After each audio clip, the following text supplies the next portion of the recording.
கேள்வி யாருக்கும் இல்லை போலும்.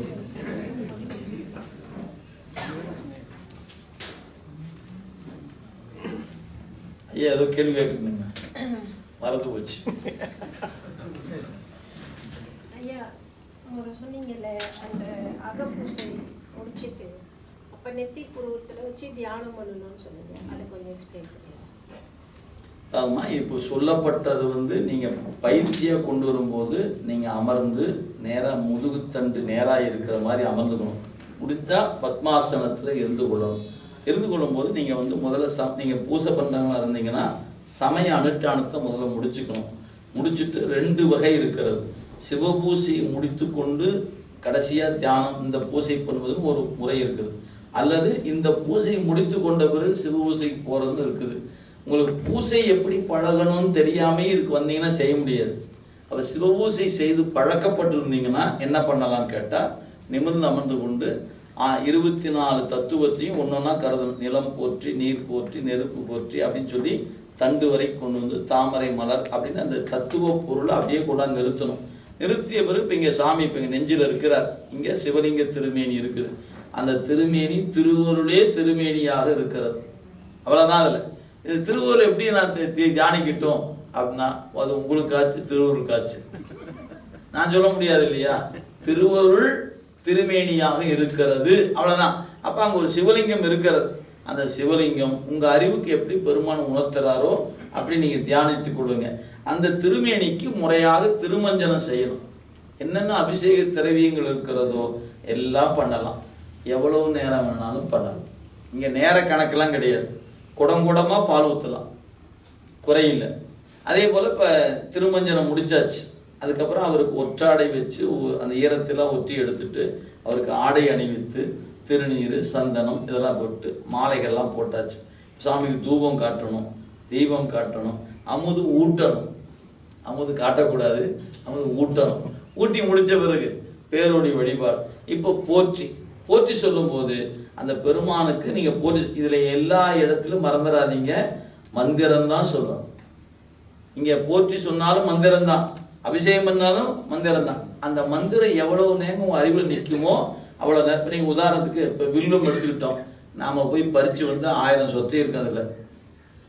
ஆனால் நம்ம பூசையில் பண்ணும்போது 3 இதழ் சுத்தமான வில்வம் சிவாய நம்ம அப்படியே தட்டில் இருக்குது. எப்படி தங்கத்தட்டு, என்ன கெட்டு போச்சு, ஒரு குறையும் இல்லை இல்லைங்களா. தங்கத்தட்டுல 3 இதழ் தாமரை, அப்படியே 3 இதழ் அப்படி வில்வம், சுத்தமான வில்வம். சிவாய நம சிவாய நம சிவாய நம. அறிவு எவ்வளோ நேரம் நிற்கோ போடுங்க. அடுத்தது வில்லு மட்டும் போட்டால் போதுமா என்ன? சரி, செண்பகப்பூ போடுவோம், எடுத்து வைங்க. செண்பகப்பூ அடுத்து தட்டு வந்தாச்சு. செண்பகப்பூலையே பண்ணிகிட்டே இருக்கிறீங்க. முல்லை மலர் போட்டால் நல்லா இருங்க, போடும். முல்லை மலர் போடுங்க, மல்லிகைப்பூ போடும். என்னென்ன வகையான மலர் உங்களுக்கு அபிஷேகத்தில் அர்ச்சனைக்கு தேவையோ தோணுதோ அதெல்லாம் பண்ணலாம். சொல்றதுக்கு தாங்க நல்லா இருக்கும், செய்யும்போது எல்லாம் மறந்து போயிடும். திரும்ப திரும்ப நான் சொல்கிறேன், சொல்வது எளிது. நான் உட்காந்துட்டு என்னையே கண்ண மூடி சொல்ல சொன்னீங்கன்னா 5 நிமிஷம் அப்படியே நினைப்பேன், அப்படியே வெளியே போயிடும். எவ்வளோ தூரம் போக முடியும் அவ்வளோ தூரம் போயிடும். முடிஞ்ச சந்திர மண்டலத்துக்கே கூட. அப்புறம் அங்கிருந்து வரக்குள்ள நேரம் ஆயிப்போம். ஏன்? அப்புறம் கை வலிக்குது, கால் வலிக்குது, இடுப்பு வலிக்குது. சரி, இன்னைக்கு திருவருள் அவ்வளோதான். சரி, அப்புறம் என்ன பூசிக்கு வந்துடுவோம். ஆனால் நினைப்புக்குன்னு வச்சுக்கிட்டீங்கன்னா எத்துணை வகையான மலர்கள் இருக்குதோ அத்துணை வகையான மலர்களையும் அர்ச்சனை பண்ணிக்கிட்டே இருக்கலாம், உங்கள் அறிவு சலிக்கிற வரைக்கும்.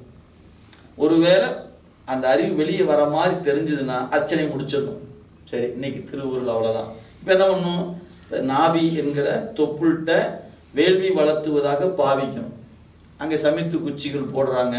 நெய் விட்டு வேள்வி செய்வது போல இந்த சுழுமுனா நாடி போன்றவற்றிலிருந்து தீர்த்த நெய் உழுகிற மாதிரி தியானிக்கணும். நமக்கு அதெல்லாம் அவ்வளோ தூரம் வாய்க்கலன்னு என்ன பண்ணலாம்? குண்டம் இருக்குது, குச்சி எடுத்து போடுறோம் இல்லையா, அதே மாதிரி நெய்யில் தொட்டோம், குச்சியை போட்டோம், நெய்யில் தொட்டோம். அப்போ நெய்யில் தொடும்போது ஒரு சிவாய நம, குச்சி தூக்கி குண்டத்துக்கு போகும்போது சிவாய நம. அப்போ தொடுதல் போடுதல் எடுக்கணும் இல்லையா, எடுக்கும்போது ஒரு சிவாய நம, தொடும்போது ஒரு சிவாய நம, குச்சி போடும்போது சிவாய நம, அப்படியே சொல்லிக்கிட்டே இருக்கிறீங்க. எவ்வளவு நேரம் அறிவு இங்கே நிற்குமோ அவ்வளோ நேரம் வேள்வி பண்ணலாம். அதை முடித்த பிறகு இங்கே இருக்கக்கூடிய உணர்வை இங்கே கொண்டு வரணும். இங்கே கொண்டு வரும்போது நீங்கள் சிவாய நம அப்படிங்கிறதுல சி வா ய ந ம சிவாய நம சிவாய நம அப்படி எழுத்த சொல்லணும். சீனா உடுக்கை, வானா வீசுகரம், யானா அமைந்தகரம், நானா நெருப்பேந்திகரம், மா என்ற ஊன்றிய திருவடி. இப்படி சிந்திப்பீங்களா? சிந்திக்கணும். அப்போ நடராசர் வடிவம் நிற்குங்க. நீங்கள் எழுத்த சொல்லும்போது வடிவம் வந்து நிற்கணும். நீங்கள் சொல்வது எழுத்து, ஆனால் நிற்பது வடிவம். அப்படி வடிவம் நிற்கும் போது அப்படியே அதையே அறிவு நிற்கணும். அப்படியே எவ்வளவு காலம் அதில் நிலைத்து நிற்குமோ அப்படியே நிற்குங்க. அதை விட்டு எப்போ வெளியே வருதோ பூசையை விட்டுட்டு வெளியே வந்துட வேண்டியதான். இது 3 இடத்துலையும் இங்கே வேள்வி, இங்கே அபிஷேகம் பண்ணணும், அங்கே வேள்வி செய்யணும், இங்கே தியானிக்கணும். எவ்வளவு நேரம் நிற்குதோ அவ்வளோ நேரம். நிற்க மாட்டேன்னா இன்னைக்கு அவ்வளோதான் நினச்சி வெளியே வந்தோம். அதை விட்டு போட்டு இல்லை எப்படியாவது நான் உட்கார்ந்துருப்பேன், எப்படியாவது உட்கார்ந்துருந்தீங்கன்னா கடினம்தான். ஆனால் பயிற்சி தொடங்குகிற காலத்தில் இப்படிங்கிறதுக்குள்ள என்ன போது, இன்னைக்கு அவ்வளோதான் முடிவு வச்சு. 5 நிமிஷம் நினைச்சாலும் சரிங்க, 10 நிமிடம் நினைச்சாலும் சரி, பயிற்சிக்கு உள்ள வந்துருங்க. ஒரு நாளைக்கு அது பயிற்சியில் சிறப்பான பயனை தரும். இதுதான் அடிப்படையான ஒன்று. நீங்கள் இப்போ நமக்கு இருக்குதுங்க, சும்மா புரியிருக்கா நான் சொல்கிறேன். நம்ம கையில் ஒரு கார் சாவியை கொடுத்து வண்டி ஓட்டுங்கன்னு சொன்னால் என்ன ஆகும்? வண்டி 4 சக்கரம், கீழெல்லாம் உழமாட்டோம், பெல்ட்டையும் போட்டுக்கலாம், ஸ்டார்ட் பண்ணியாச்சு காரை, சொல்லி கொடுத்துட்டாங்க. ஆட்டோ கீர் தான், நீங்கள் ஒன்றும் சிரமப்படாதீங்க. இப்படி தள்ளினா டீயில் போய் விழுந்தா வண்டி ஓடும். சரி, தள்ளியாச்சு, டீயில் தள்ளியாச்சு.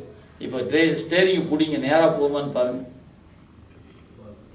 போகாது. ஏன் தெரியுங்களா? நீங்கள் ஒரு பக்கம் பிடிப்பீங்க, அது ஒரு பக்கம் போகும். அங்கே ஒத்த கையில் ஓட்டிட்டு போகிறான். நம்ம 2 கையை பிடிச்சாலும் வண்டி எங்கேயோ பக்கம் போகுது. என்ன ஏன்? அவனுக்கு ஒரு நாள் அப்படித்தான் போச்சு. அவன் ஏறி உட்கார்ந்து ஓட்டு ஆரம்பிச்சு ஒரு நாள் தின்னாயிட்டான். அன்னைக்கு ஒத்த கையில் ஓட்ட பழகிட்டான் இல்லையா? ஒரு சாதாரண இயந்திரத்தை இயக்கும் போதே பழகத்தான் அது பயிற்சி ஆகுது. சிவத்தை பழகத்தான் அதுவும் பயிற்சி ஆகுங்க, மறந்துடக்கூடாது. எனவே ஒரு நாளைக்கு நிற்க மாட்டேங்குதுன்னா பரவாயில்ல, திருப்பி மறுபடி உட்காருங்க. திருப்பி இப்படியே நாள்தோறும் நினச்சிக்கிட்டே வந்தீங்கன்னா ஒரு கட்டத்தில் புறச்சிந்தனைகள் பூரா கலண்டு போய் அதுக்குள்ளேயே நிற்கும். அது ரொம்ப முக்கியமான ஒன்று இருக்குது. எது? இத்தனையும் செய்யறதுக்கு முன்னாடி சாமி கிட்ட வேண்டிக்கணும். பெருமானே, அகப்பூசைன்னு ஒன்று சொல்கிறாங்க ஐயா, வாய்க்கவே மாட்டேங்குது ஐயா, கொஞ்சம் சொல்லி கொடுயா அப்படி பெருமான்கிட்ட வேண்டணும். நீங்கள் தான் வேண்டணும். பெருமானை அறிவுக்குள்ளே இருந்து இந்த வழிபாட்டை செய்து கொடு, எனக்கு இந்த வாய்ப்பை கொடு, செய்து கொடு நீங்கள் கேட்கணும். அவன் சொல்லி கொடுத்துருவான். அதை தவிர்த்து நான் செய்வேன் அப்படின்னு உட்கார்ந்தீங்கன்னா 1,00,000 கிலோமீட்டருக்கு அந்தாண்ட போயிடும். செய்ய முடியாது, மறந்துடாதீங்க. நான் என்கிற உணர்வு இந்த பூசையை தராது. நீ செய்து கொடு என்று அவன்கிட்ட சரண்டர் அடைஞ்சிட்டிங்கன்னா உங்கள் அறிவை கொஞ்சம் கொஞ்சமாக கையை பிடிச்சி கொண்டு போய் உட்கார வச்சு பயிற்சியில் கொண்டாந்து நிறுத்திடும். இதுதான் அதுக்கான உபாயம். அதுதான். யாராவது கேள்வி இருந்தால் கேள்வி. ஐயா, நேற்று தொடர்ச்சி தான், அது ஒன்றும் உறுத்திட்டே இருக்குது. போன ஜென்மத்தில் சரியாளனாக இருந்து பண்ணாமல் அடுத்த ஜென்மத்தில் வந்து கிரியை ஆளனாக வருவோம் அப்படின்னு சொல்கிறீங்க. அப்படி சொல்கிறப்ப நான் கேட்டது வந்து, இப்போ இந்த வருஷம் கிரியை ஆளனா நான் எப்படி அது கிரியை ஆளன்னு எனக்கு தெரியுன்றப்போ நீங்கள் சொன்ன பதில் வந்து சிவபூசை பண்ணால் அது கிரியையில் அடக்கலாம் அப்படின்னு சொல்கிறீங்க. இப்போ கிரியை வாங்கியாச்சு, சிவபூசை வாங்கியாச்சு, நீங்கள் 12 வருஷம்ல காத்துன்னு இருக்க சொல்கிறீங்க. ஆமாய்யா, நீங்கள் நமக்கு எனக்கு கிடைச்ச சமயத்துக்கே 50 வயசுல தான் கிடைக்குது. அப்போ நான் போன முறை நான் கிரியை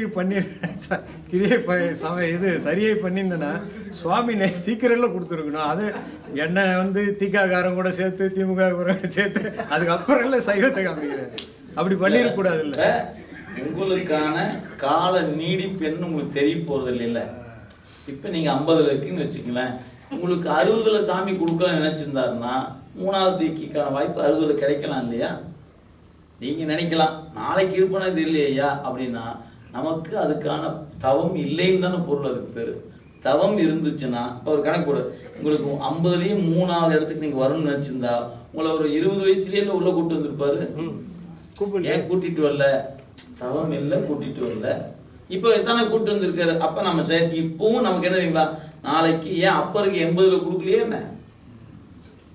நீங்கள் 50 தான் இருக்கிறீங்க, 80 கொடுத்தாரு அப்பா சாமிக்கு. அப்போ இன்னும் 30 வருஷம் இருக்குதுல்ல, இருக்குது பார்த்துக்கோ தான். அப்போ நமக்கு தெரியாது. நீங்கள் மறந்துடாதீங்க, இறைவன் மிகச்சிறந்த கருணையாளர். நீங்கள் அந்த வார்த்தை வந்து வெறும் உபச்சார வார்த்தை இல்லைங்க, சத்தியமான வார்த்தை. அது உங்கள் நெஞ்சுக்குள்ளே போய் குத்தி குடையும். அது ஏன், நான் இந்த சாமியை என்னமோன்னு நினச்சிட்டேயா, இந்த சாமி கருணையா அப்படின்னு என் நெஞ்சு எனக்குள்ள இருந்து சொல்லணும். அது நீங்கள் அது யார் 1000 பாட்டு சொல்லட்டும், கருணையாளன் கருணையாளன் என் நெஞ்சு சொல்லணும். எனக்கு என்னுடைய பெருமான் எனக்கு கொடுத்திருக்கிற அருள் என் தகுதிக்கு மேல் எனக்கு கொடுத்திருக்கிறான் என்று என் நெஞ்சு சொல்லும். அதுதான் உணர்வு. அப்ப தீக்கையில கூட்டிட்டு போறாருன்னா அவர் கண்டிப்பா எனக்கு இந்த பிறவியில் 3வதுக்குரிய ஞான தீக்கையை கொடுக்கணும்னு இருந்திருந்தால் நிச்சயம் என்ன இன்னொரு 10 வருஷம் வச்சிருப்பார்.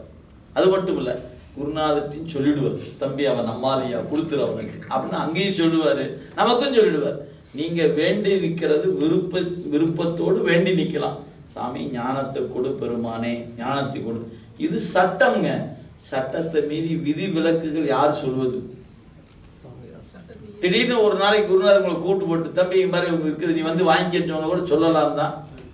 யாருக்கு தெரியும்? அது நம்ம சட்டத்தை தான் சொல்லலாம், விதி மீறலை நாம சொல்ல முடியாது, விதியை மட்டும்தான் சொல்லலாம்.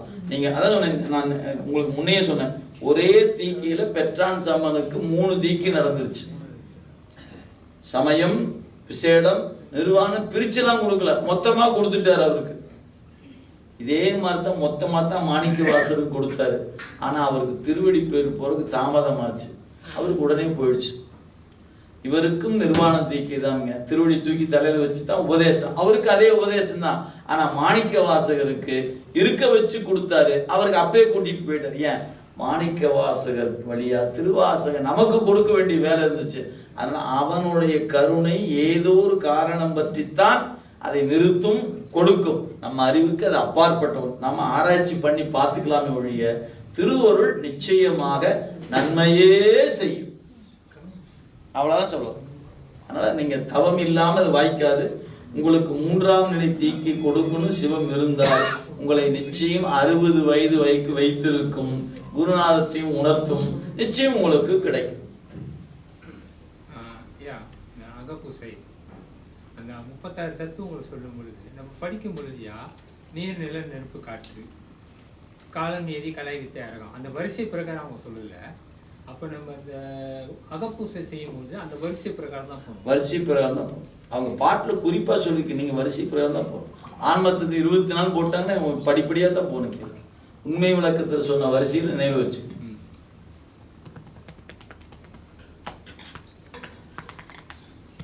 வேற ஏதாவது கேள்வி இருந்தா கேட்கலாம். உட்கார்ந்தே சொல்லுங்க.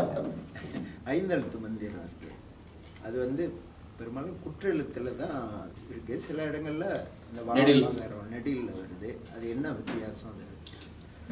அதாவதுயா, நீங்க மந்திர உபதேசத்துல நீங்க சக்கரம் அப்படின்னு பார்த்தீங்கன்னா குறில் நெடில் அங்கே வேலை இல்லை. நமக்கு பகரம் அப்படிங்கிறது சிவைய அப்படிங்கிறது தான். நீங்க சிவாய அப்படிங்கிறது தான். இது எல்லாமே அந்தந்த படிநிலைக்கு தக்க வர. இதுல வந்து நெடில் குறில் அப்படிங்கிற பொருளாக இல்லைங்க. வா என்பது திருவருள், அவ்வளோதான். அது சிவாய அங்கும்போது நெடிலா நிற்கிது, சிவைய அப்போ குறிலாக போச்சு. அப்போ இதில் என்ன குறிப்பு இருக்குது அப்படின்னு கேட்டால், நீங்கள் அதில் எழுத்தால் சுட்டப்படுகிற பொருள், அவ்வளோதான். அது சிவசக்தியை குறித்தது. வகரம் சிவசக்தியை குறிக்கும், அவ்வளோதானே ஒழிய அதில் நெடில் குறிங்கிற சிந்தனைலாம் நமக்கு வேண்டியது இல்லைங்கய்யா. மந்திரம் நீங்கள் அதான் பெயர் மந்திரம். குரு சொல்லும்போது மந்திரம், நாம் சொன்னால் பெயர். அதில் குறில் நெடில் என்பதும் இச்சு போன்ற இந்த எழுத்துக்கள் ஒற்றெழுத்துக்கள் வருவதெல்லாம் நமக்கு பாட்டு வடிவில் வரும்போது அப்படிலாம் வரும். உபதேசத்தில் வரும்போது அதெல்லாம் அங்கே கணக்கில் எழுத்தா மட்டும்தான் எண்ணப்படும்.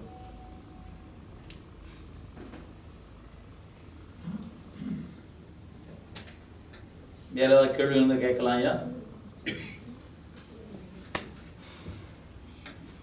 கேள்வி இல்லைன்னா வாழ்த்து சொல்லுதான்.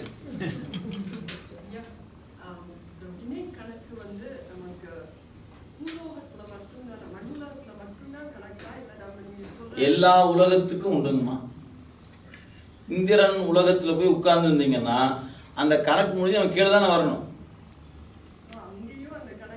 நிச்சயமாக இப்போ 30 முக்கோடி தேவருங்கிறோம்.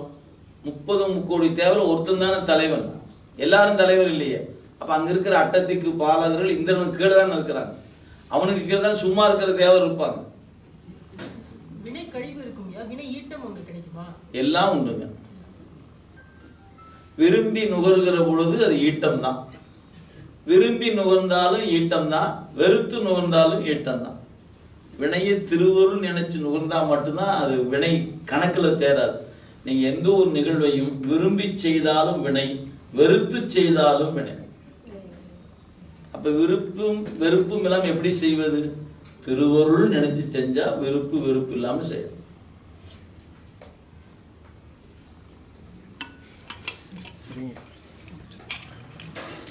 கேள்வி நிறைய பண்ணலாமையா? சத்தம் இல்லை, சத்தம் இல்லை, நிறைவு பண்ணிடலான்ட்டார். மகிழ்ச்சியா. இறைவனுடைய கருணை வாழ்த்தோடு இன்றைய வகுப்பு சிந்தனையை நிறைவு செய்கின்றோம். என்றும் இன்பம் பெருகும் இயல்பினால் ஒன்று காதலித்து உள்ளமும் பொங்கிட மன்றுளார் அடியார் அவர் வான் புகழ் நின்றது எங்கும் நிலவி உலகெல்லாம் வான்முகில் வழாது பெய்க மலிவரம் சுரக்க மன்னன் கொன்முறை அரசு செய்க குறைவிலாது உயிர்கள் வாழ்க நான் மறை அறங்கள் ஓங்க நல் தவம் வேள்வி மல்க மென்மைகள் செய்வ நீதி விளங்குக உலகமெல்லாம். மென்மைகள் செய்வ நீதி விளங்குக உலகமெல்லாம். மென்மைகள் செய்வ நீதி விளங்குக உலகமெல்லாம். தென்னாருடைய சிவனே போற்றி, நாட்டவர்க்கும் இறைவா போற்றி, ஏகம்பத்துரையந்தாய் போற்றி, பாகம் பெண்ணொரு ஆனாய் போற்றி, காவாய் கனகத்திரளே போற்றி, கையிலை மலையானே போற்றி போற்றி. நண்பர்களே, வாழ்த்தோடு நிறைவு செய்து ஒரு செய்தியை பின் குறிப்பா சொல்லிடுறோம். நம்முடைய நேற்றே அரவிந்த் ஐயா அவர்கள் பேசும்போது சும்மா ஒரு செய்தி சொன்னாங்க, அதை கொஞ்சம் உங்களுக்கு நினைவுபடுத்திடுவோங்க. அதாவது அரண்பணி அறக்கட்டளையின் சார்பாக இன்னைக்கு நிறைய திருப்பணிகள் அடுத்தடுத்து வந்து கொண்டே இருக்கின்றன.